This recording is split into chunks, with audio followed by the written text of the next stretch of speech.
আল্লাহ পাক এই সমস্ত সৃষ্টির মধ্যে সবচেয়ে বেশি ভালোবাসেন মানুষকে। কাকে? কথাটা তো প্রমাণ লাগবে না? প্রমাণটা দিচ্ছি।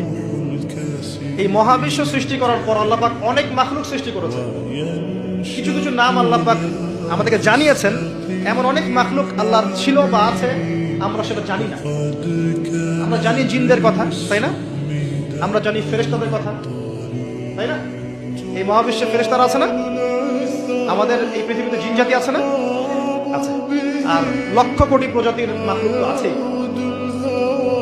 এই সমস্ত মাখলুকের মধ্যে আল্লাহ পাক মানুষকে সবচেয়ে বেশি ভালোবাসে। কারণ আল্লাহ পাকের সবচেয়ে শ্রেষ্ঠ একটা সৃষ্টি আছে, জান্নাত। কি নাম? জান্নাত। এর চেয়ে বড় কোনো নিয়ামত আছে? এই জান্নাত কাদের জন্য? মানুষের জন্য। যাকে আপনি সবচেয়ে বেশি ভালোবাসবেন তার জন্য স্পেশাল একটা গিফট দিতে মন চায় না?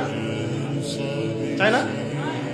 মনে করেন আপনি আপনার মাকে ভালোবাসেন, মন চায় না মাকে একটা সুন্দর বোরখা কিনে দেই, মায়ের থাকার জন্য একটা সুন্দর বাসা করে দেই, মায়ের টয়লেট করতে অসুবিধা না হয় টয়লেট সুন্দর করে দেই, মন চায় না? মন চায়। আল্লাহ পাক মানুষকে এত ভালোবাসেন যে মানুষের জন্য আল্লাহ পাক জান্নাত সৃষ্টি করেছেন।